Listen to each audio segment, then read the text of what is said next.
भारतवर्ष में करोड़ों सालों से महापुरुषों का अवतरण होता रहा है। अलग अलग समय के अनुसार भारत में कई महापुरुष आए। हमारे देश की भूमि पर पुरातन काल से ही दिव्य ज्ञान का प्रकाश फैलाने के लिए ऋषि तथा वेद शास्त्रों ने जन्म लिया है। भारत में आत्मज्ञान तथा भक्ति पहले से ही संत महापुरुष का उल्लेख रहा है। ऐसी ही एक महापुरुष है जिनको प्रेमानंद जी महाराज जी के नाम से बुलाया जाता है। आपने कभी ना कभी इनका नाम टीवी या सोशल मीडिया पर जरूर सुना होगा, क्योंकि ये है ही इतने प्रसिद्ध। प्रेमानंद महाराज जी का जन्म अखरी गांव सरसोल ब्लॉक कानपुर उत्तर प्रदेश में हुआ था। उनका परिवार बहुत साधारण और पवित्र था, इसलिए उनका बचपन बहुत ही साधारण रूप से बीता। बचपन से उनका बौद्धिक स्तर अन्य बच्चों से अलग था। उनका ज्यादा ध्यान भक्ति भाव पर था। उन्हें बचपन से ही मंदिर जाना, कीर्तन करना और हनुमान चालीसा का पाठ करना, गीता पढ़ना आदि करना बहुत पसंद था। अभी प्रेमानंद महाराज जी की उम्र लगभग 60 वर्ष है। घर का माहौल आध्यात्मिक होने की वजह से प्रेमानंद जी महाराज ने कम उम्र से चालीसा का पाठ पढ़ना शुरू कर दिया था। उनके माता पिता हमेशा संत सेवा और अनेक सेवा में लगे रहते थे। उनके बड़े भाई ने श्रीमद् भागवत के श्लोक पढ़कर परिवार को आगे बढ़ाया था। जब प्रेमानंद महाराज 5वीं कक्षा में थे, तब उन्होंने गीता, श्री सुखसागर पढ़ना शुरू किया था। स्कूल में पढ़ाई के दौरान उनके मन में बहुत सारे सवाल उठते थे। उनका उत्तर निकालने के लिए वे श्री राम और श्री कृष्ण गोविंद हरे मुरारी का जाप किया करते थे। जब वे 9वीं कक्षा में आए, तब उन्होंने ईश्वर की खोज करने के लिए आध्यात्मिक जीवन जीने का दृढ़ निश्चय कर लिया था।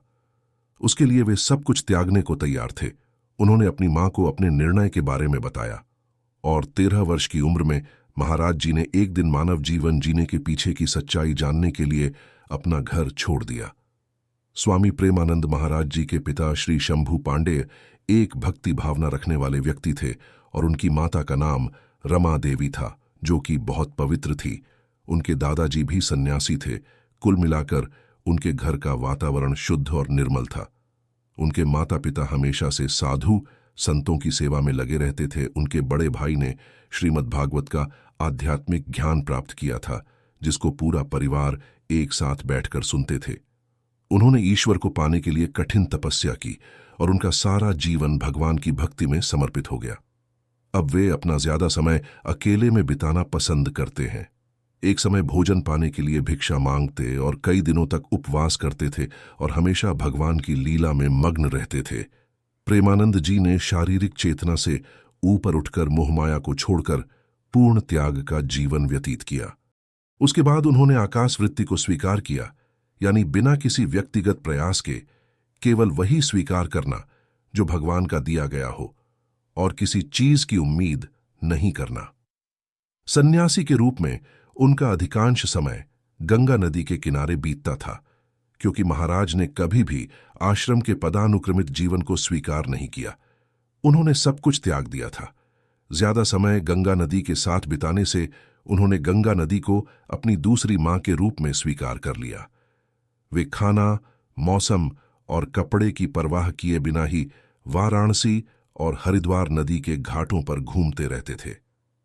उनकी दिनचर्या कभी नहीं बदलती थी। फिर चाहे कितनी भी ठंड क्यों न हो, वे हमेशा गंगा नदी में 3 बार स्नान जरूर करते थे।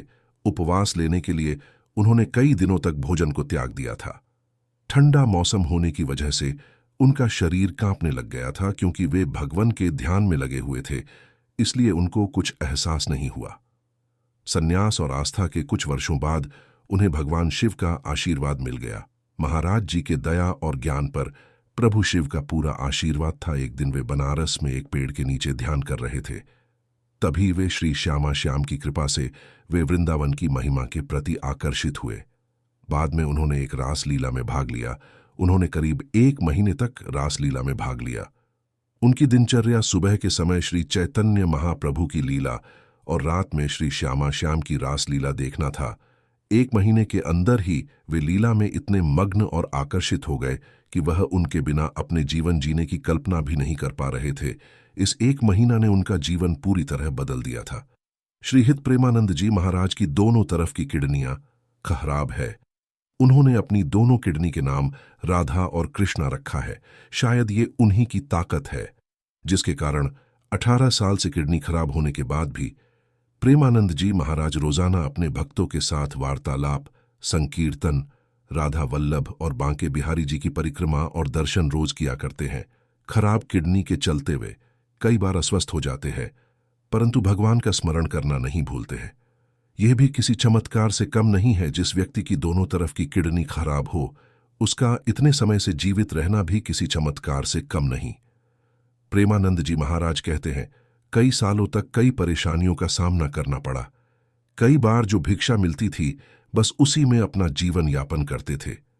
उस दौर भी मेरी किडनियों खराब थी और किडनी के चलते मुझे दवाइयों की भी जरूरत होती थी, परंतु कुछ सज्जनों के घरों से मुझे कभी निराश नहीं होना पड़ा, जिनसे मुझे नियमित रूप से पैसा मिल जाया करता था और थोड़ा थोड़ा करके 1800 से 2000 रुपए की दवाई का प्रबंध होता जाता था।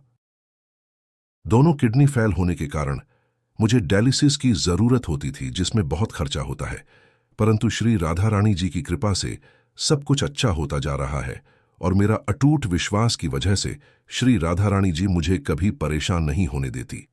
कुछ एक्सपर्ट्स की माने तो यह बीमारी जेनेटिक होती है और यह बीमारी 30 से 50 साल की उम्र में उभर जाती है। यह किडनी की गंभीर बीमारियों में से एक होती है तथा माता पिता से बच्चों में आती है। इस बीमारी में किडनी का साइज बड़ा होने लगता है। इसमें सिस्ट यानी पानी और गांठें बन जाती हैं और गांठें धीरे धीरे कर बढ़ती जाती है। इसकी वजह से धीरे धीरे करके किडनी काम करना बंद कर देती है। इससे किडनी फेल हो जाती है। ऐसी स्थिति में किसी भी शख्स को डायलिसिस पर ही रखना पड़ता है। एक्सपर्ट बताते हैं कि autosomal dominant polycystic kidney disease खासदार में से सिर्फ एक सदस्य को होती है। यह बचपन से नहीं होती, उम्र बढ़ने के साथ यह समस्या पैदा होती है। अगर इसके मरीजों की बात करें तो पूरी पॉपुलेशन में ऑटोसोमल डोमिनेंट पॉलीसिस्टिक किडनी के सिर्फ 5% मरीज ही पाए जाते हैं। इस बीमारी के मरीजों का जीवन बहुत ही मुश्किल भरा हो जाता है। Autosomal dominant polycystic kidney disease में पीठ और पेट के निचले हिस्से में दर्द होना शुरू हो जाता है। इसमें यूटीआई, हाथ पैरों के साथ ही आंखों में सूजन, सांस फूलने की समस्या से लेकर पाचन संबंधी गड़बड़ी होती है। खून की कमी होने लगती है। इस बीमारी में स्किन भी इफेक्ट होती है। स्किन का कलर चेंज होने लगता है। इसकी वजह से स्किन पर कालापन, अनावश्यक कमजोरी, थकान के साथ पैरों में दर्द और बार बार टॉयलेट आता है। महाराज जी प्रतिदिन कैली कुंज में सत्संग किया करते हैं, साथ ही कुछ समय एकांतिक वार्तालाप दूर क्षेत्रों से आए भक्तों के लिए समय देते हैं। महाराज प्रेमानंद जी के दर्शन करने के लिए उनके भक्त देश विदेश से वृंदावन आते हैं और उनका बहुत सम्मान भी करते हैं, क्योंकि उनके ब्रह्मचर्य से उनके चेहरे पर तेज, ओज और उनकी वाणी की शीतलता और दयनीय भाव उनके प्रति लोगों को आकर्षित करता है। उन्होंने अपना जीवन राधा रानी की भक्ति सेवा के लिए समर्पित कर दिया। तो दोस्तों, ये था प्रेमानंद जी महाराज के अद्भुत जीवन का रहस्य। आशा है आपको ये वीडियो पसंद आया होगा। यदि आप ऐसे ही वीडियो देखना चाहते हैं तो कृपया चैनल को सब्सक्राइब करें, लाइक और शेयर करें। धन्यवाद।